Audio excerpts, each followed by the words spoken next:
What's going on, y'all? Attorney Tom here. I'm gonna react to dumb people doing dumb things on the dumb internet. And by dumb internet, I mean TikTok. Let's jump right into it.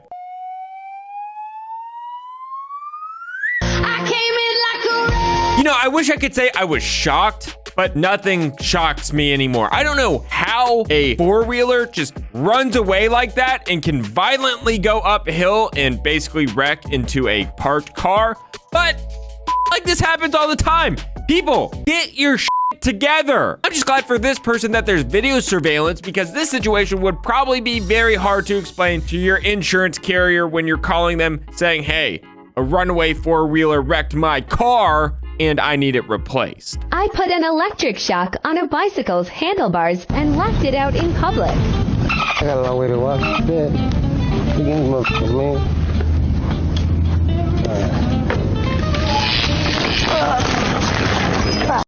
We have been through this conversation before, and it triggers a lot of the keyboard warriors. You should not do this. You should not set traps for people. Is it shitty that they are stealing the bike? Yes, absolutely. But if you injure these people and you use excessive force doing it, you could get in trouble, even if they are the ones stealing the bikes. Like, what if this guy had a pacemaker in and the electrocution caused his pacemaker to go out and you killed him? That could be murder or manslaughter, probably manslaughter. You could get in trouble. The law prioritizes life over property, and it discourages self-help. Do not take matters into your own hands. You're not Batman. I'm Batman. What's going on with that?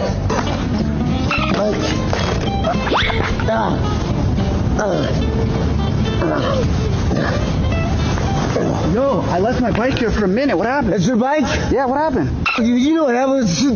Shocked me, man. What's going on? I like how this guy's upset with the guy whose bike he was trying to steal. I mean, it was a trap, but you get the point. You know what? Everybody involved in this situation gets a knowledge hammer. Everybody gets a knowledge hammer. Don't do this. POV, the crane operator was too lazy to come down and check if they were empty. Okay, are they trying to insinuate that somebody's in the porta potty? Because if so, and they got injured, that is absolutely a case. Were you taking a shit in a porta potty and then a crane just lifts you up? 855 Tom wins. Come on, Jesse! Oh. You know, some homeowners' insurance policies do cover damage caused by your pet. It just depends. So maybe this person can have the insurance pay to replace the screen. You idiot. Pay attention. Pay attention. The irony that he was saying pay attention when he ran into the back of his fellow bicyclist. But in all seriousness, this is actually a very interesting personal injury hypothetical. Obviously, this car was in the bike lane, right? But the bicyclist behind, the one who we're watching, wasn't paying attention either. So who's really at fault? Remember, in court, fault is a spectrum. So you're going to assign percentages of fault based on the situation. So let me know down below in the comments who you would assign fault to and what percentages you would give. The car, the bicyclist who we're watching, the bicyclist up front for stopping, or the kid? You can blame the kid also. When it's so hot that cars start catching on fire.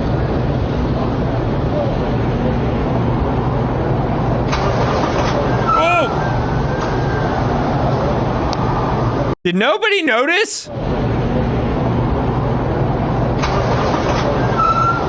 Nobody noticed!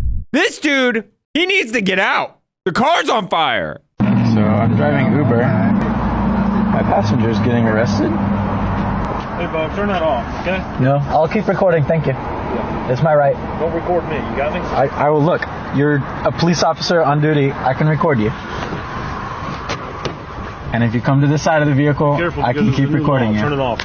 I can keep recording you. Turn it off and take a jail. For recording you, I'm sitting in my car holding my phone. You record me. What is the law? What are you arresting me for? I'm sitting here in my car. I'm just recording in case anything happens.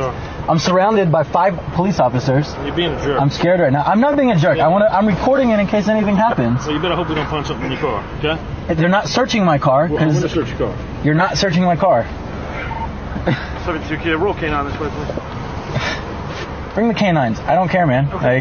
Okay. I know my rights. I hope so. I know what the law is. I know the law. I'm an attorney, so I would hope I know the law. So this is very interesting. First, can you record the police? Overwhelmingly, yes. Although there have been some laws passed. I think it was Arizona, maybe. You have to be within 8 feet or beyond 8 feet from recording. But regardless, you can record the police during a traffic stop. In fact, you probably should record the police during a traffic stop. Why is the police officer ordering the canines? He's ordering the canines because the Supreme Court has said that is a Fourth Amendment exception, that dogs can basically sniff the perimeter of your car without giving consent. So here, the attorney did not give consent to search the car, so they're bringing the canines in, which they don't need consent for. Now, if the canines trigger something or identify something, then that probably gives them probable cause to search. But if they don't, they still won't have enough cause to search the car. Sir, can you tell me what this new law is that I'm not allowed to record? I'm sorry? He said that there's a law I'm not allowed to record the police. I just wanted to know what that new law is. Well, you said you were an attorney, correct? I am. I've never heard of this law that you're not allowed to record the police anymore. See, that's great. That's exactly what the cops try to do. They try to turn it on you, okay? Don't fall for it. Just zip it. Zip it. Zip it unless you really know what you're talking about, like this guy. This guy is not going to fall for the trick of the cops returning a question with a question. It must be brand new. Okay, well, they just recently passed it, so... Like super recently? Seems like a strange law.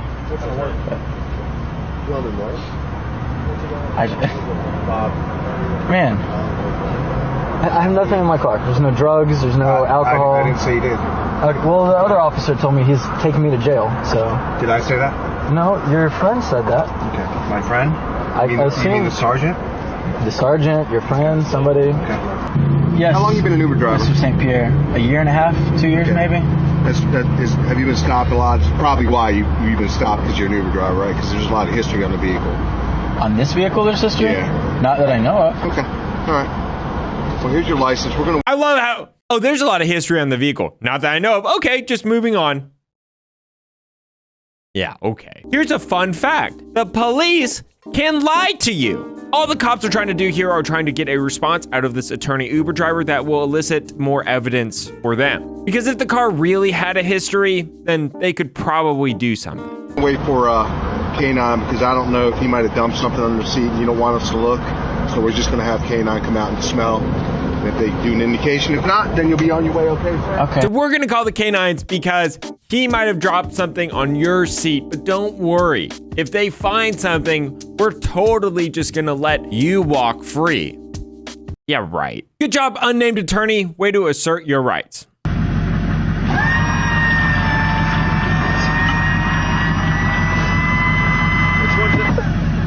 Yeah? How about we not kill our fucking dude? The look of disappointment on the commanding officer's face. In the immortal words of a competent supervisor. How about we not kill our fucking dude? Oh, my God. Please tell me this is a movie stunt. Oh, my God. Hang on. Hang on. Just let your heart out fall, bro.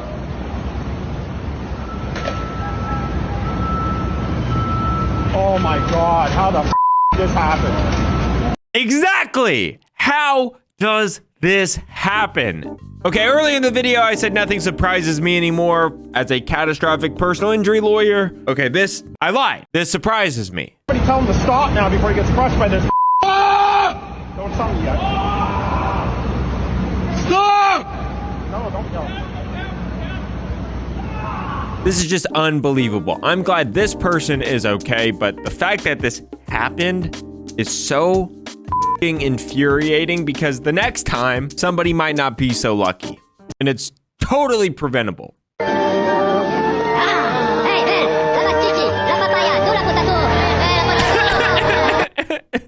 They about to spread into the American currency circulation. Is this funny? Yes. But is it illegal? That answer is also yes. Defacing and destroying a currency is a crime. Now, is it a crime you're going to get caught for? Almost certainly not, unless you film yourself doing it and you post it on the internet. I'm looking at you, OG poster, whose handle is right here.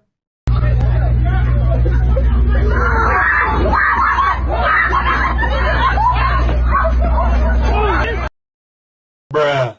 Obviously, I could make a lot of jokes about how we're supposed to be the strongest army in the world, but let's get real. You would run too. I would totally run out of that vehicle. Stop lying. You know you would too. What is that? It's like a huge raccoon or something.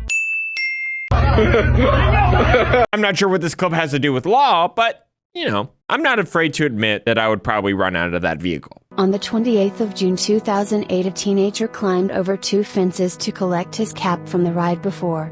As he received his cap, he didn't realize that the Batman coaster from Six Flags was approaching at 40 miles per hour. The coaster hit the 17-year-old boy, who was decapitated in the process.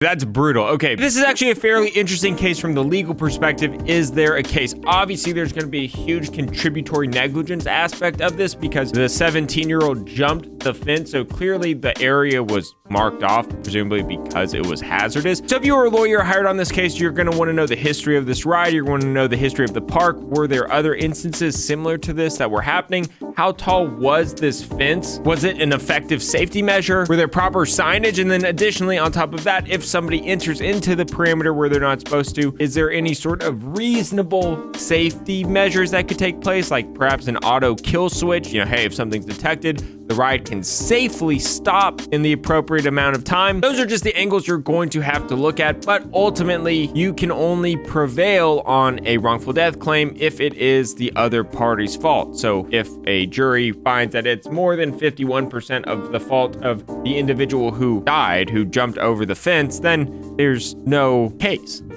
right, that's it for today's video. Bye.